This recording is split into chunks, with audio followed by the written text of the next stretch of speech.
Should be going live round about now.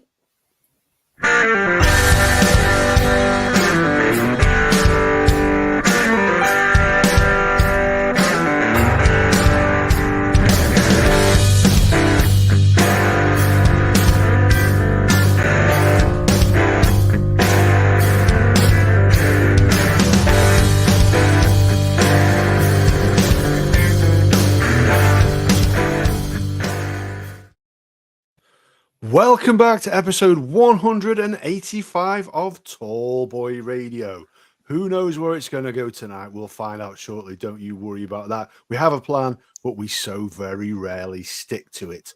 Before I introduce you to our guest tonight, I'm going to introduce you to the one host who has made it tonight. So, Dave, did you want to say hello on behalf of the Over 50 Club? Well, I think Adam's alluding to two out of the three of us are now in the second half of our century. Welcome all. I got here just about with a slight diversion via a washing machine and extension cable. These problems that we have. So tonight, as I said, we are joined by a guest, and our guest tonight is someone who knows a little bit about charity and a little bit about giving, and she's going to talk to us tonight about her project. And did you want to say hello, Anisha? Hi, I'm Anisha. I'm from unhoused.org. I'm sure we're going to cover exactly what unhoused.org is and what we do through this very, very exciting podcast, which I'm really looking forward to. That's good. That's good to hear. So, as we said, so unhoused. So the key there is in the title. And obviously, when we talk about the unhoused community, you can call them rough sleepers, you can call them homeless, whatever name you have for them. But there is a very large community of people out there who are not or don't have a place to call home per se. Did you want to tell us then a little bit about the principle behind your charity? Yep. So we're a social enterprise. We set ourselves up when I say we, I mean me and my husband, Varun. So we got engaged in 2018 and we felt really, really grateful.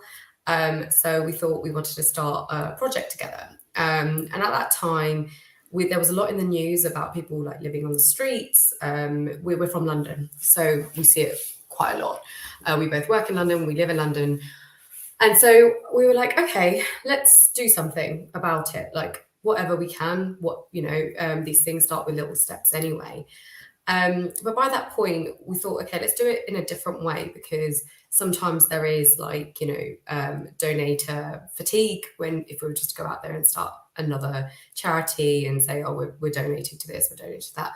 So we actually started an organization which uses the buy one, give one model.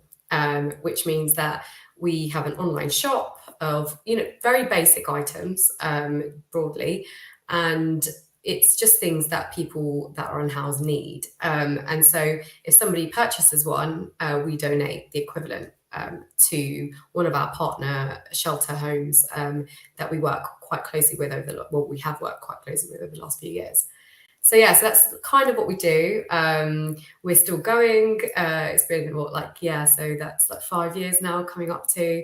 So I was telling you earlier, we're very, very busy in the winter months, quite naturally, because of the cold. People feel more giving. I think it's also the Christmas spirit kicks in. So people think a lot more about sort of charity and donation and those that don't have a shelter or don't have a home, during those months where people spend a lot of time in the warmth and with their families.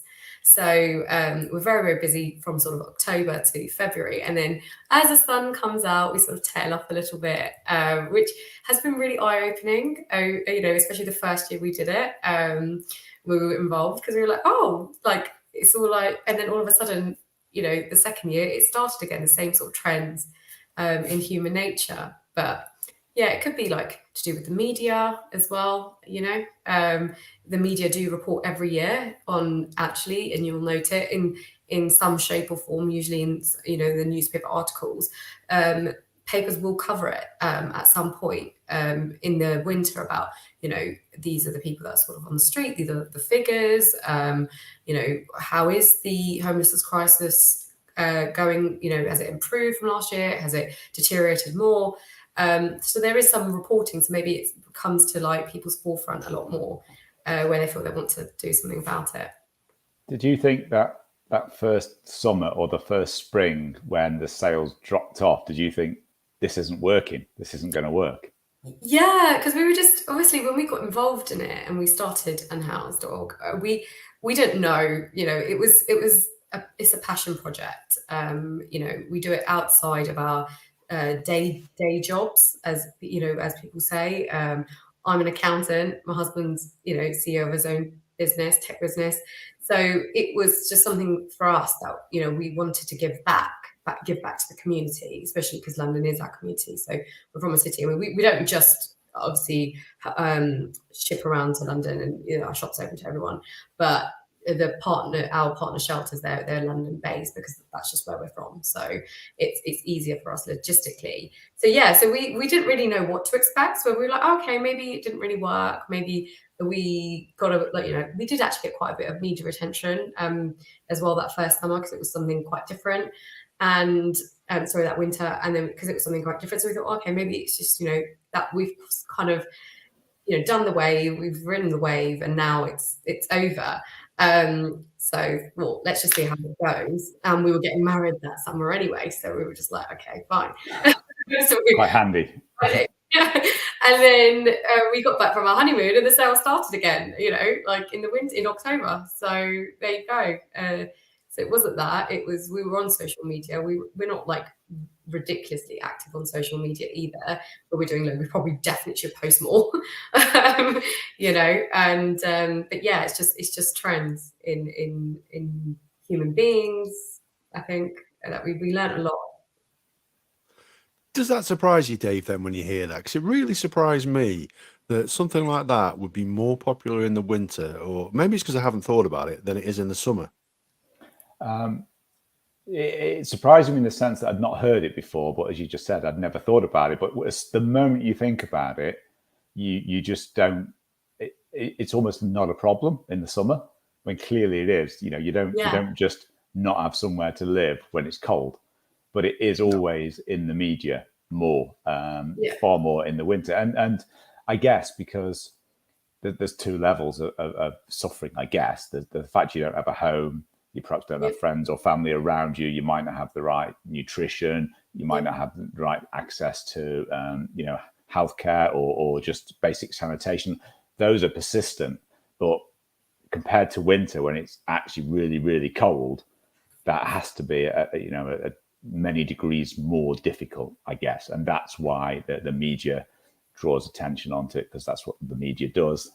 It's for them because it's headlines. They're not doing it for the people that don't have homes. They're doing it for their own reason, for clickbait on the internet or to sell papers. So it surprised me because I've never thought about it, but the moment you think about it for like a second, it's obvious, isn't it? It makes sense. Yeah, it does, but it's shocking. So anyway, like you say, it's a buy one gift one concept, which is a great concept. It's not one I don't think I've come across before, if I'm really, really honest. Mm-hmm. But you do have some fairly interesting products as well in your shop, including your hoodie. Did you want us to tell us about that? Yes. So the hoodie was so we just started off in year one just as a quite basic essential items. So you've got underwear, you've got even shirts and trousers if somebody has an job interview, and joggers and things like that. So then we thought, okay, as I mentioned, my husband's into technology, so that's his background. So we were thinking, okay, how could we use technology to make this more and make this sustainable as well? So we thought, okay, how about having an item that actually stays clean? And we didn't know how we were going to go about it, to be honest. And then we sort of came across this technology that already existed, to be fair, of where it's like self-cleaning technology. But essentially what it does is it repels liquids, so water, for example, off clothing. So we thought, okay, well, it'd be great to have an item that's warm, keeps everyone warm, long lasting. So yeah, we developed our self-cleaning hoodie, which I'm wearing today, and it's called our Hope hoodie. So I don't know if you can see that, the Hope there in the corner. So actually, if I was to drop water on it, it would just come off, and it just sort of flicks off, which is pretty amazing. And so yeah, so we developed that, and it's been insanely popular. We've sold out of it quite a few times over the years. We've got some new stock in now, plug. So yeah, so if anybody really wants to order, but yeah, it's been really, really popular. I think amongst customers, because it's actually a really cool item. It's pretty fashionable as well. And then obviously the shelters have absolutely loved it as a donation. I love the That's way pretty cool, isn't it? Yeah, I'd seen it earlier because I do slightly more research than Gaz did, isn't he? Well, not much more. I could have said anything. So I did see it online. I did see the self-cleaning, and I was gonna raise it, but I do like the way it's just got that single word, hope, because that just says, it's so emotive and it just says so much. Yes, I hope. Yeah. So I've got 2 teenagers. So they might be quite good for them, to be honest. Yes. They just stay clean. So that if you just want to keep the teenagers clean, basically. Buy them a couple of hoodies, buy them a hoodie each. How does it, do you make all of your money from the shop, or do you have donations or other fundraising as well? Yeah, so we just use the shop, and you can donate only on the shop as well. So not everybody decides to buy one for themselves.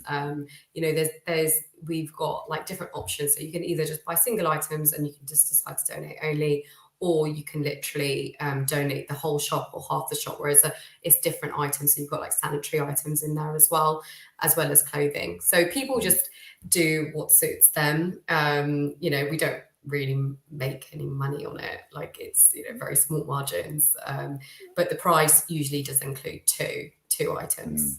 I was about to say, so yeah. Presumably that the retail cost that we'd be buying it for is you buy 2, so you are giving it, and you're pretty much giving it.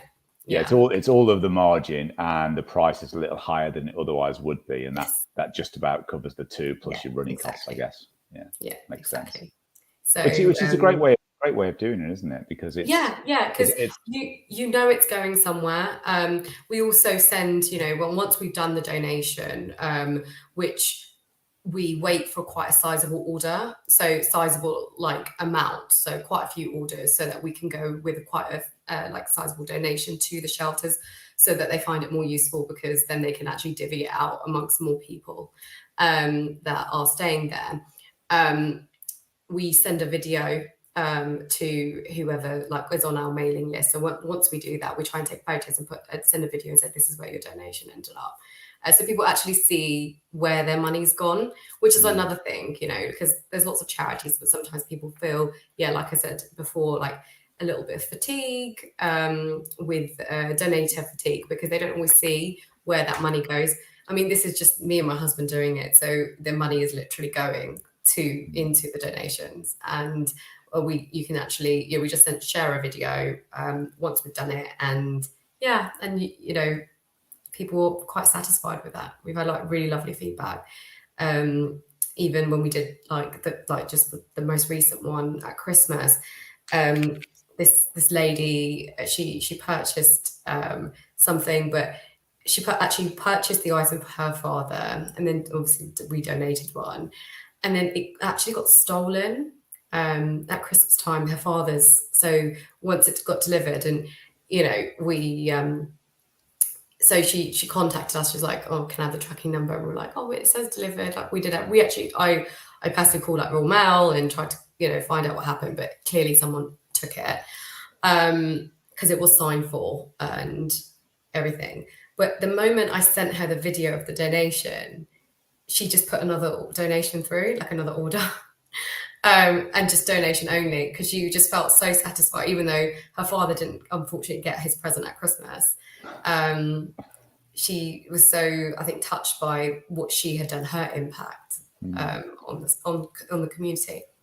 And I think that there's two sides to that, isn't there? Because when you say for fatigue, you can, when you're being asked constantly, and, Yeah. and by constantly sounds probably worse than it is, but if you were at least open to it, there's always an email coming through, Yeah. or a Yeah, phone of call you're course. not answering, or Yeah. somebody at work's running a marathon or something. But Yeah.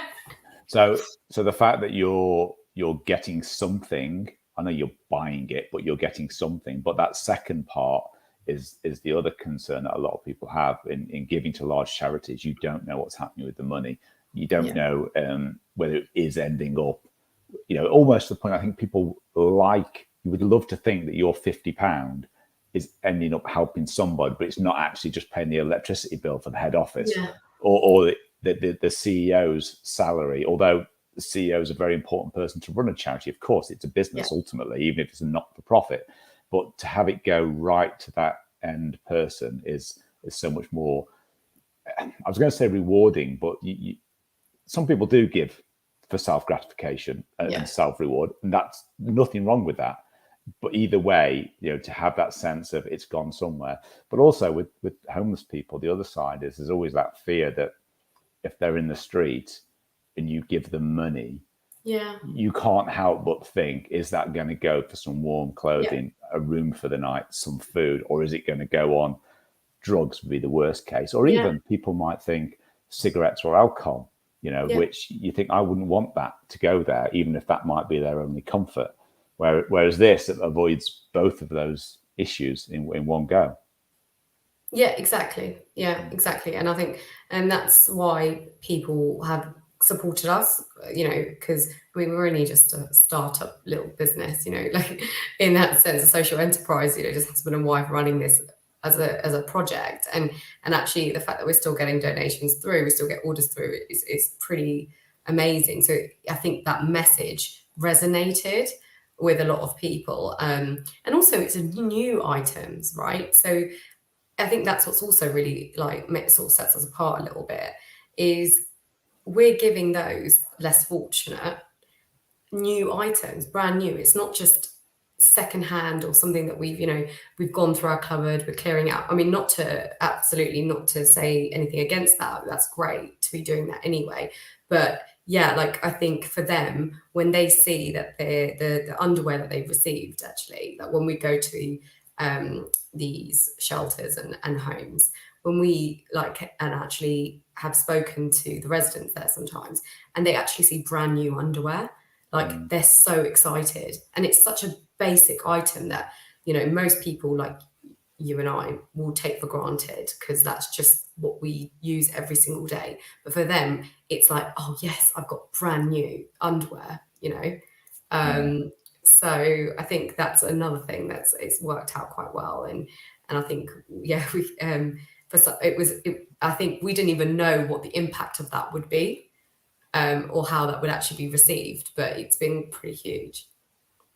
Yeah, I guess it must open your eyes to, yes, even if you have an understanding of homeless people, because I don't know which part of London you're from, but my wife's from London, and you just know from the news that London, it's a city. Cities have the worst problems for homeless people. So even if you approach it with I just want to help people, you must learn so many things like that, which seems so small, and it's nothing you would ever think of yourself, but it's so significant to the person. Exactly. No, exactly. And it was hugely eye-opening. I mean, we're based in East London, so a lot of our partners that we work with are sort of East based, just because, again, like I said, logistically.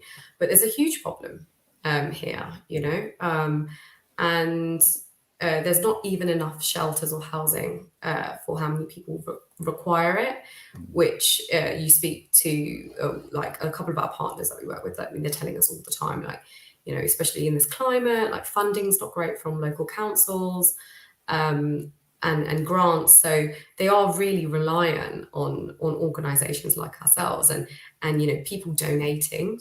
So the fact that we're bringing in brand new things, they go like that from what we've heard. When we bring it in, just underwear and socks is a lot of the time what they want, from what we've heard anyway. So they give us constant feedback. So again, like you said, it's very eye-opening, because what we put on the website when we first started off, we've actually amended that a few times based on what they've told us and their feedback. They're like, oh, we don't need this, you know, like we keep the shirt on there, but they've said, yeah, like if you gave us a shirt, like that's fine, but people don't really care about that because they want the jumpers, they want the scarves, they want the hats, you know, and just lots of underwear, just like, and socks. You know, there's been some recent feedback as well, which we're kind of looking into, which is mobile phones, actually, old mobile phones, just SIM only. They have a big demand for that as well. Yeah, Yeah. You can't get contracts and you know, so It's funny enough though, when I look through the shop and I look through all the different products, there's things on there that probably I didn't think about. There was one actually which really jumped out at me, and that was the shirt. I thought, do you know what? It's a fantastic idea. These yeah, it people was are gonna use that shirt. Yeah. Yeah, I think it was because the idea is that it would, you know, like if they were to go for an interview, they need something to wear, and they probably don't have a shirt, and people don't think about that. But yeah, I mean, it is a good idea. We do keep it on in the shop, which is what I just said, but it's not the most desired item. No, it's crazy. That's crazy. So when you look, you talk about London. Obviously, we've got some figures that are scrolling across the bottom of the screen there for people who will watch this on the video when they watch it back, or if anybody is watching now, then they will see those figures there, and they are quite shocking. And actually, there's some really, really large numbers, but the one that really jumps out, obviously, is London, and London obviously has quite a large unhoused community, and it's somewhere estimated around about 160 odd thousand people is believed to be homeless in London. That is an incredible statistic, isn't it? Yeah, incredible, and you know, quite sad actually. But you know, it feeds into loads of things, you know, like London housing is so expensive, cost of living is so expensive in London. So it sort of probably is, you know, there's various factors that sort of feed into that. You know, population is higher in London compared to other parts of the country as well. So, but yeah, I think it is shocking, and I think when you know, you can walk on literally on the way to work. You know, you get off at a tube station. Like I work in the city, and you get off at the tube station, and you might just pass like a couple of people who are rough sleeping, and I think before this, you especially if you live in London, you put your blinkers on. You know, it's all about getting to and fro where you need to. So, and you will see those people sort of every day, and you'll like, you know, there might be days where you do give them money, or you might give them a sandwich, or but otherwise it's sort of, you're just on your journey. So this sort of helps everybody, you know, take a step back and think, okay, what can I do to give back? And how do I make some small amount of impact that I know is actually going to help someone at the end of the day? Because it's exactly what you just said, Dave. Like sometimes you are worried, right? Like we've spoken to loads of people, even through the business, through this social enterprise, and like when we've been donating or when we've been talking about what we do, loads of people say that they're like, I don't want to give money. I don't give money because I am so against giving money because I don't know what they're going to spend it on. I'd rather get them a sandwich from Tesco's and, you know, and give them some food. So I think this gives them something tangible that they feel like people feel that they're actually giving, and they're doing something really, really positive. Yeah. One of the other things I think that probably needs to happen as well, don't get me wrong, that is, Dave and I have had this conversation. Yeah. Is it something that is solvable? How do we solve it? It isn't something that just throwing money at it is not going to make it go away. A large part about it is education as well. And I take it back to, you know, when we were young and what we were taught in school. I know that was a long time ago, but let's not focus too much on that. But the thing is, you see, you know, it's the people who, like you say, there's a large amount of people in London who are homeless. And you go to Manchester, Birmingham, and plenty of other cities around the world and around the country, and you will see it there as well. And those people never planned for that to happen. You know, I'm not even going to say use the phrase poor life choices, which I do hear used a lot. It's that lack of education, and I do think it needs to start there in terms of helping people to understand budget planning, you know, taxation, you know, just money management skills. Those things I do think I do think that needs to change, and I do think, I don't know, is that something that you look at, or do you obviously you're dealing with the problem that's there, that's facing you, that you see on the streets every single day. Is that something that you'd look at in terms of helping to educate? Is that somewhere else you could take it? Yeah, and I think that's why we called it unhoused.org, because this can take any direction in the future. It can cover so many things, and I absolutely agree with you. I think we are not taught enough at school about actual financial management. Like, we have no idea. There's so many important things that we just don't learn. And I think in your teenage years, people, teenagers don't like school largely. So it's just another subject. But actually, you hope that even if you were taught it and you maybe weren't paying the most attention, something would stick, so that actually when you reach your 20s and you might be working, and you actually have some idea of what it means to budget, what it means to plan ahead, savings accounts, investments. Like, unless you know about that, I don't know, from maybe even your family, or you've decided to take an interest in it, you would have no idea. And so I'm 100% in agreement with, there needs to definitely be more education. And we have looked at other things, such as opening potential a bank account for the unhoused. It is a lot harder than even to get it off the ground, because if somebody had a bank account, again, it's never too late to start financial education. So that is something that we definitely have looked into, will continue looking into. I know there are a couple of banks that do something similar. So yeah, it would be just about maybe connecting them to our certain partners, and actually and they need to be going to shelters as well to say, this is how you open one up. They need to be on the ground, actually educating as well. I think it's also, if a bank is going to open, if they are going to allow accounts for those people, they also have a responsibility to educate, knowing where people have kind of ended up, or, especially if they're going to try and better their lives in some way. So that's something that we think is really, really key, which is that sort of tech financial education / management piece. That is something that is in the pipeline, but it's just not easy. It's just not easy, because the fundamental principles of starting an account require you to have an address, and some sort of credit rating. And it's just so difficult to get off the ground. But it shouldn't be that difficult, No, exactly. should it? Why, if you want to open a bank account that basically gives you an app access or a debit card that you can put in, so we're not even talking credit, we're just talking about money you've already got, and all it does is allow you to save money and take your own money back out. Why do you need to have, I know why, because of money laundering and all the other rules and regulations, but why did those rules and regulations have to be so strict? Why can't someone just say, you know what, I get some benefits, and well, maybe they can't because they don't have a bank account, but maybe they have just, they sat on the street with a tin asking for money, and at the end of each day, maybe they've got enough to have a sandwich, have some water, and put £5 or £6 into a bank account. Well, if they were educated to do that and it was easy, you know what, in 6-12 months, they might have a few £100 in there. And that could be the difference to starting a different route in their life. But at the moment, there's just no option. And if there are banks that do offer these accounts, they're probably saying it for the PR, because, as you said, Anisha, they're not walking around the streets saying, do you know about this bank account? Yeah. This is how it can help to change your life. This is what you need to do. This is how you access it. I've never heard banks doing that.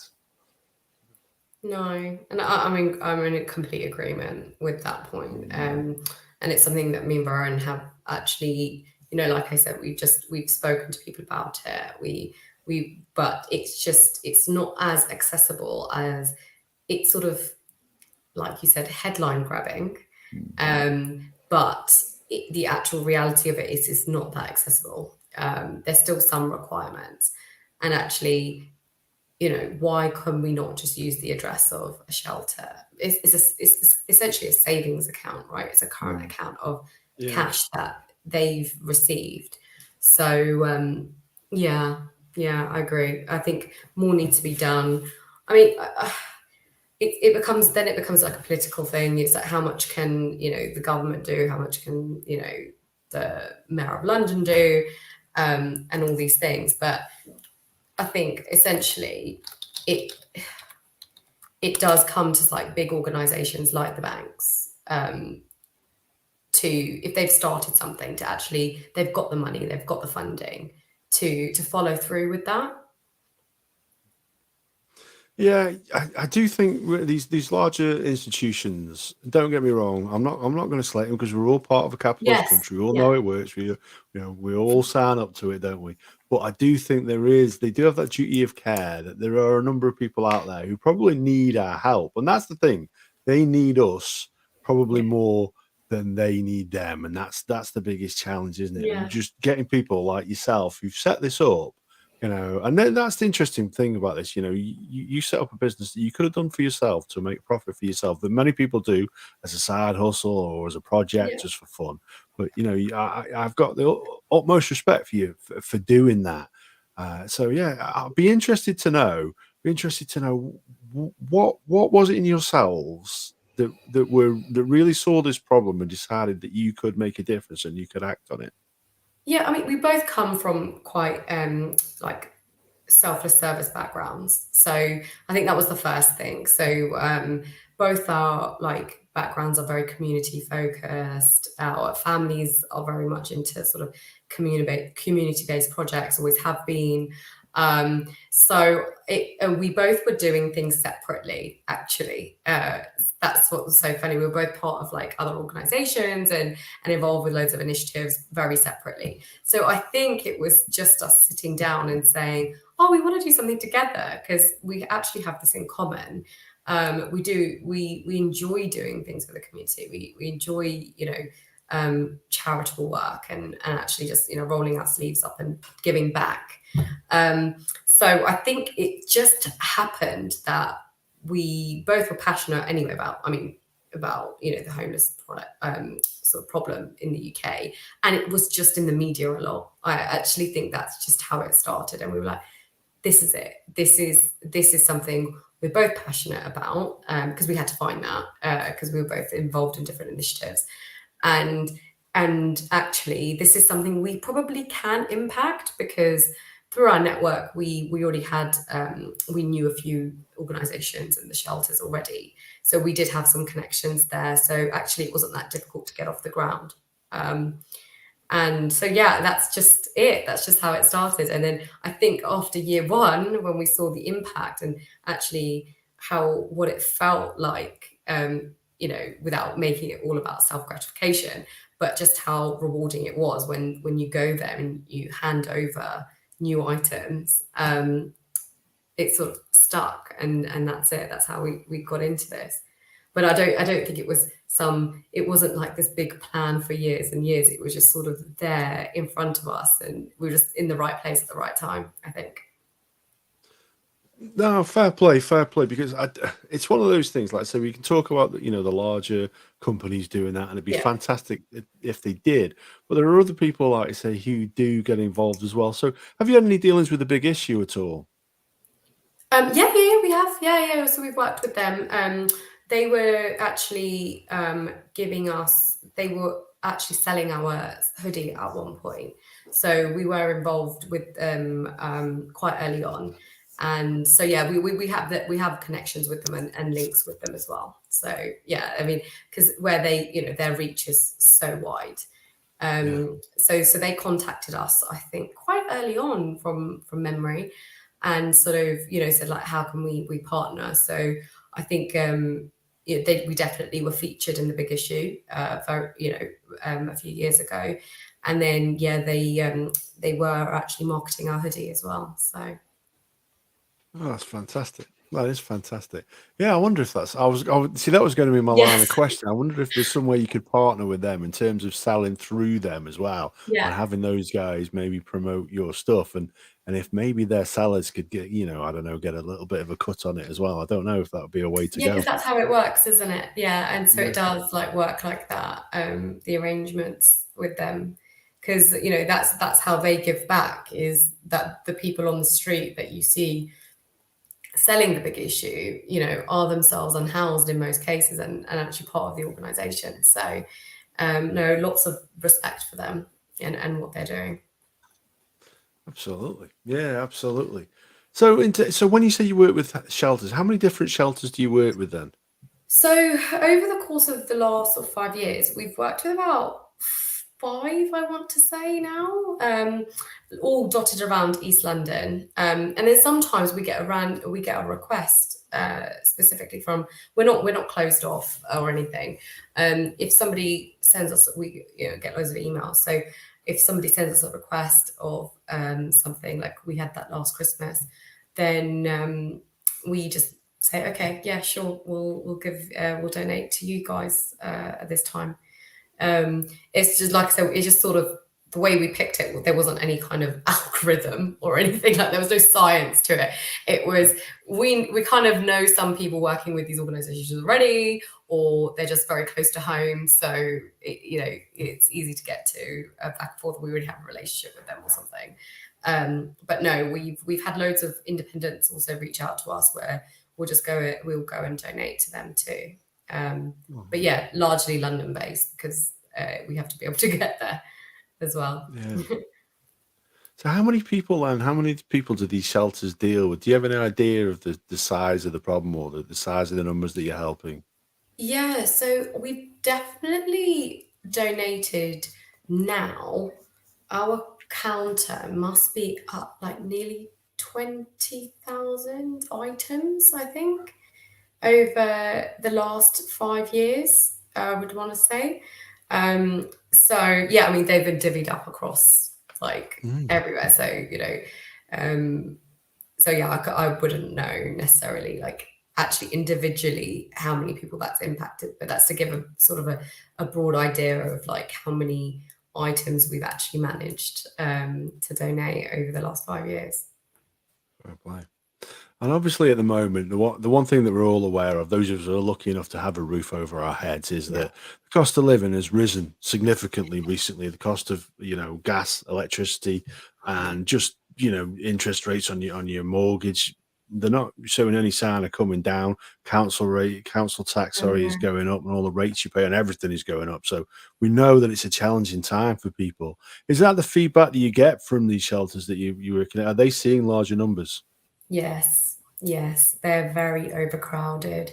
And we've worked with some amazing people, over the years, and people who again are doing some incredible things, like who work with these shelters and really care about the individuals in their community, and because they have regulars, people that come all the time and stay there. And actually the feedback has definitely been that so some of the shelters that we work with, they also run soup kitchens as well. So they've talked about how the numbers have increased phenomenally over the last few years. And they've said like they're just really now they've got like so many more people coming through the door. So unfortunately, it seems to be a problem that's definitely like almost increasing because, like you said, of the cost of living crisis, and also just people who need food and items, who just feel like they need help. And I'm sure that's for a lot of people a really, really difficult and emotional decision to make. Especially if you've, say, been in a position that was more fortunate previously, where you could afford food and basic items, shelter, and all of those things, and then all of a sudden you're in a position where you no longer can. I can only imagine that being super, super difficult. So, these shelters or homes or like housing associations, whatever we want to call them, they're doing some incredible work where they're very sensitive as well to new people sort of walking in and taking them in, but their resources are also limited. They're very, very reliant on, they do get funding from the councils, but they're very, very reliant on, individual funding and individual donations as well. Yeah. And volunteers, just to help in the soup kitchen and just to help divvy out items that people get donated and things like that. It's something that never fails to shock me, to be honest with you. When you like I say, when you look at the news, that there's a great deal of wealth in this country, and the fact that we are thought of as one of the richest nations on earth, that we can have such a large problem like this, and the same in the States again, you know what I mean? Seen as a very, very wealthy nation, there's a huge homeless problem there, especially in like the metropolises of Los Angeles and New York. It's a massive, massive problem, and it's something that I struggle to get my head around. That there can be that much wealth and that much poverty, that in terms of without the risk of sounding like a real communist or socialist or whatever you want to call me, I don't mind, that it can't be shared out a little bit more fairly really, really bothers me a little bit. But, Yeah, and I think it's when you see the disparity up close, and I think London is, just I keep using London as an example because that's where we live. But I think that it's really clear that there is this disparity still because you've got this, this huge problem for the unhoused community, which, you're showing the figures at the bottom of the screen. But then the amount of wealth as well, you just have to walk through Mayfair and you'll see that. So yeah, we are in a time when there is this real difference. And I think that gap is unfortunately over the last couple of years just widened that much more because, certain things are probably out of the control of just in certain individuals, like gas prices and things like that. There's other factors feeding in, global factors, which feeding into that. But yeah, like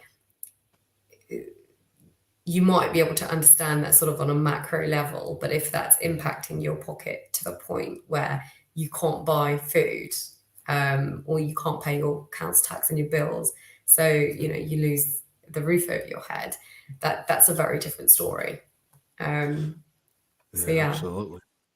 And obviously, we don't like talking about it. Nobody likes talking about it. We like to push it behind us, pretend it never happened. But there's been a period of time in the very early 2020s when we had a bit of a pandemic. yeah. What impact did you see then? Oh, that was huge for us because we weren't allowed to. So we were getting loads of donations actually because the pandemic's in this country's lockdown started in March. So we'd just come out of our really busy season. I call it busy season. It shouldn't really, like, this crisis is not like seasonal, unfortunately, but it's sort of just how it sort of works from a donation perspective. So we actually had loads of items to donate, but we weren't allowed to go to the shelters and donate them. So we were sat on, we'd done the shop. So we were sat on all these items, pretty much, like in the house, and we couldn't do anything. But then when we were, when things started, there was that period when it eased a little bit in between before everything got locked off again. I think it was like towards the end of 2020. We were able to get those items out. So, and actually, again, donations went quite high because people were then again feeling really sympathetic for those less fortunate than them. I think the pandemic was definitely an eye-opener for most people about being grateful for everything that you have, even the simple things, because it was a very, very difficult time, for the world, not just even this country or not just London. I'm talking about like for everybody globally. So it brought a sense of community for a lot of people. So it was quite difficult, but they said they really struggled when we were talking to them and we were making the donations. A lot of shelters and soup kitchens and homes. They said that it was very hard because at that point they couldn't take in anyone new, or there was a lot of there were a lot of restrictions for certain people because it was just a time of restrictions, wasn't it? Yeah. So it was tough. Yeah, I can But imagine. I think there were less people on the street from what I remember, and don't because I think there were more efforts to get those people housed though, because it was the pandemic. I think local governments were doing a bit more to give shelters though, to those that were rough sleeping, because they didn't want them necessarily because it was a pandemic. So again, it's because it was front page news. I think a bit more was done centrally. So yeah. It's just, Then obviously when that finished. It is a statistic. Yeah, it's a statistic. Well, I can't even say it now. It's a statistic that I have heard in terms of more people were housed during that time, and there were less people on the street. And it just seems utterly bizarre. Let's solve the problem now because we can't have these people coughing on somebody, heaven forbid. Yeah. But then all of a sudden, it's no longer a problem. Go on, out you go. Don't you think that is such a strange set of circumstances? Yeah, no, it is. So I do remember that. So I think there was more housing provided because of the state of everything, the way the pandemic was impacting everybody. So there was probably more housing actually then for those that were unhoused. But the problem still exists. It's continued, and the cost of living crisis just hasn't made it any easier. There's, like I said, there's great organizations local to everybody, because they're all over the country, these shelters, these homes. They need support and they need help. But again, it is hard because that cost of living crisis is impacting everyone. So actually, we did notice it this Christmas, this winter, our sales weren't as high as they normally are. And we did put that down to cost of living, because energy prices was so high.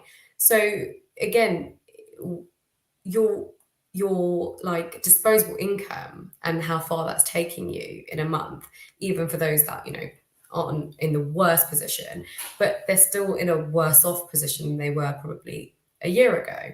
So they have less to give, which is a shame, but that's human nature, and everyone's completely entitled to make sure they look after their own homes first, right? Like you just go your weekly Tesco shop, everybody knows how much that's increased, right? Like same items from a year ago, and you know that that how much that increase is. Now that's coming out of pockets where maybe salaries haven't probably gone up in line with cost of food, or bread, even like the price of bread. Like I think I've seen a few articles on how much bread's increased over 1 year across all the supermarkets, and salaries just haven't gone up in that level. So people don't have the same amount of money to also donate, which means we've had less orders and less donations, which means we've given probably less. I mean, it was still decent. I have to give it to the community around here in the UK. People still are very, very, very giving, but just we definitely saw a drop in numbers, which we can put to the cost of living crisis, which is completely understandable. Yeah, it is, Dave. Dave, I'm in danger of getting political here. Did you Yeah. chip in with a question? Let's not Steer me do away that. from this? No, don't let me go down that route, Dave. Yeah. Oh, I think you might be on mute, Dave.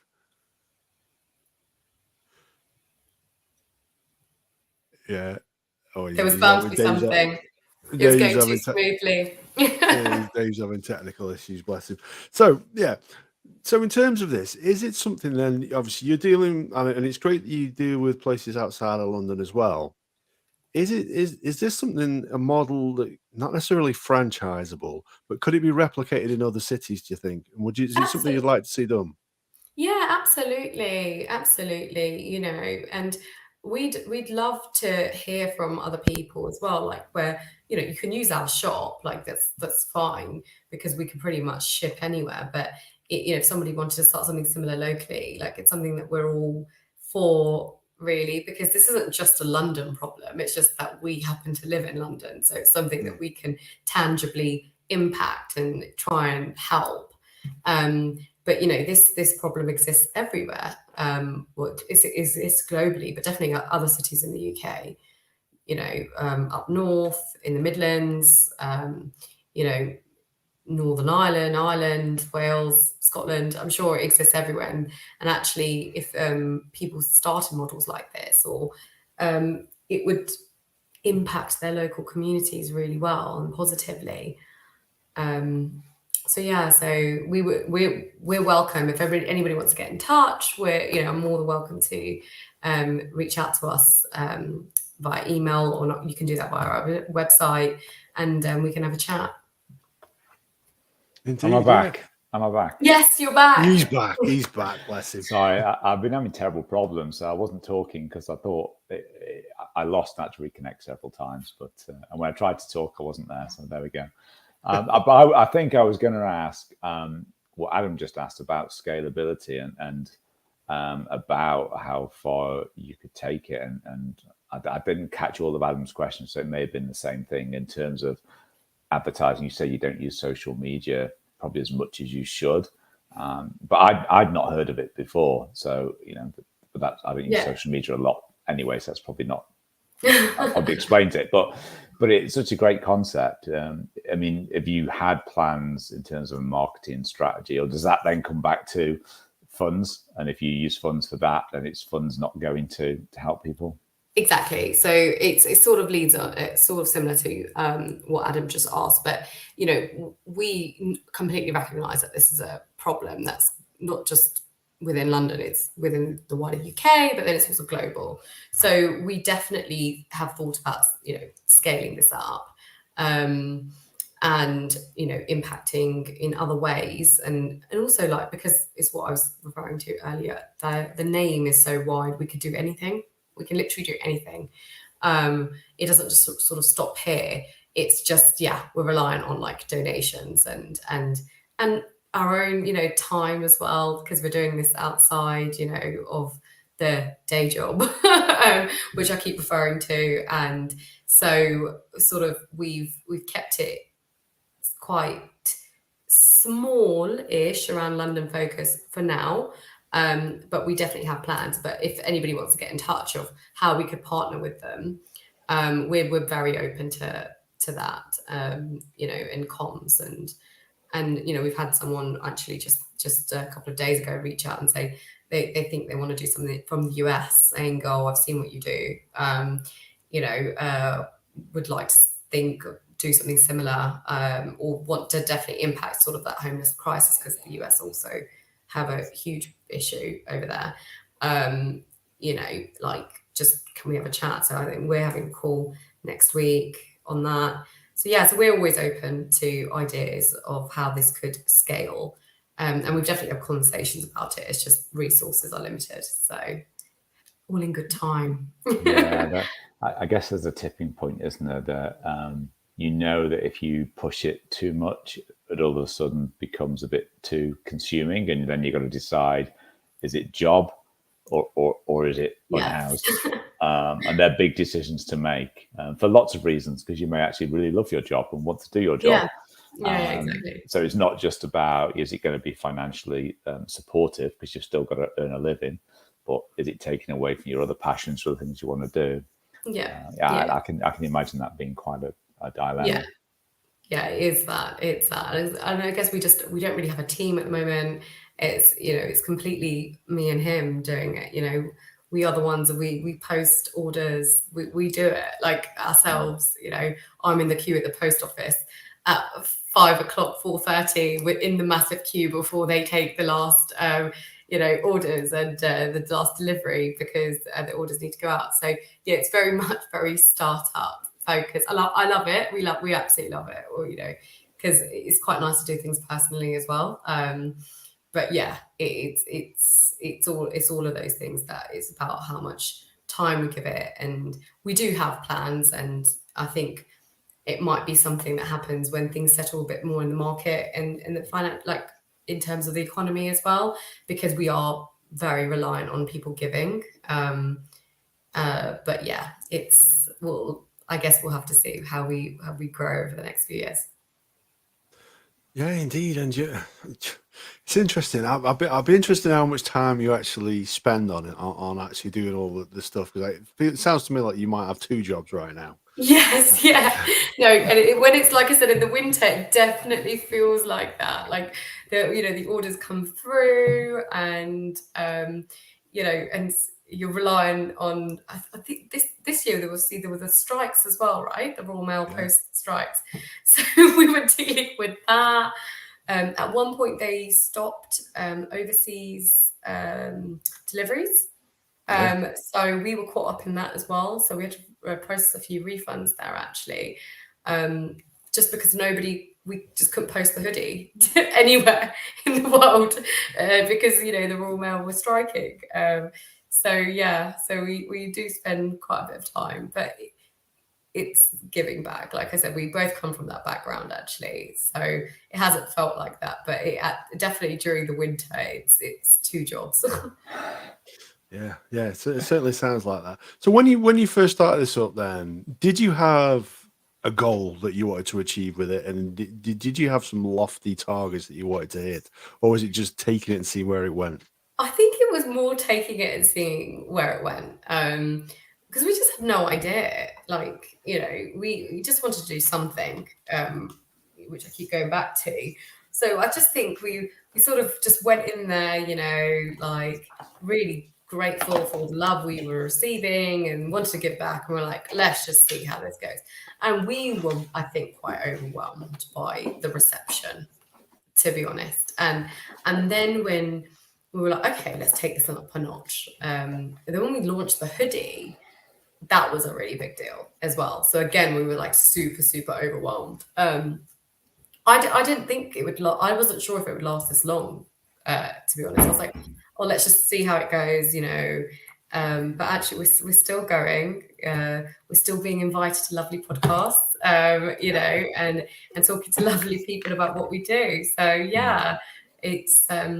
I think it also shows how big the crisis is and how much of a sort of focal point this subject is for a lot of people.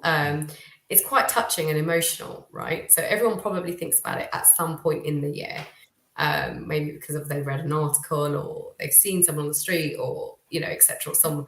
So I think because it hits home with a lot of people, excuse the pun, it actually has meant that we're still going. Yeah. Well, I certainly know it's something that bothers me. Dave and I have talked about it in the past. I think we've just discussed, the solutions or the lack thereof of Yes. them before.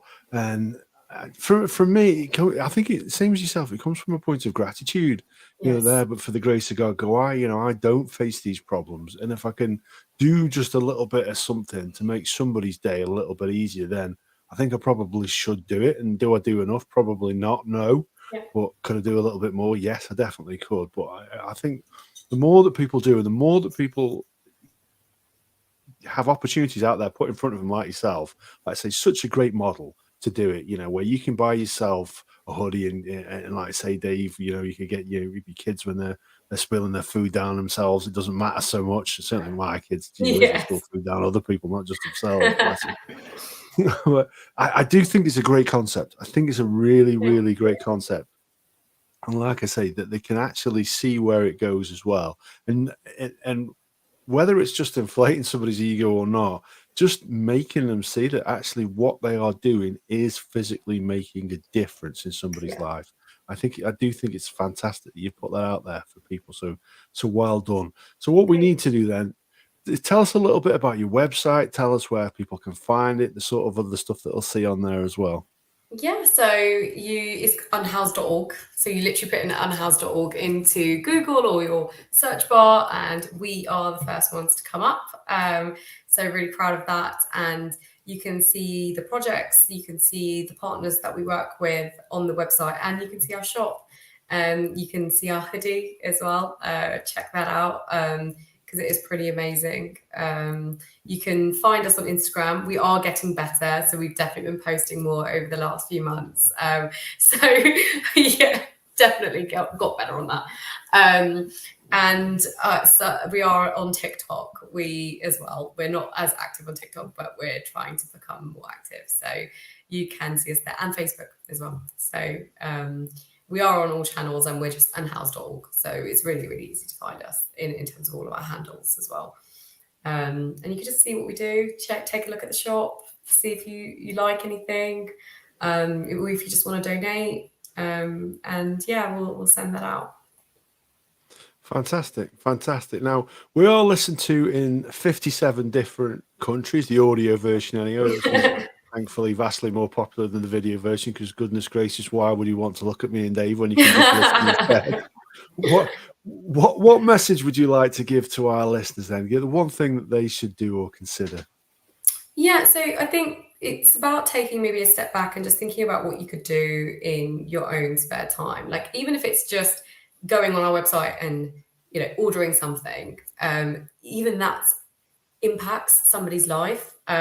So we would just try to encourage that behavior.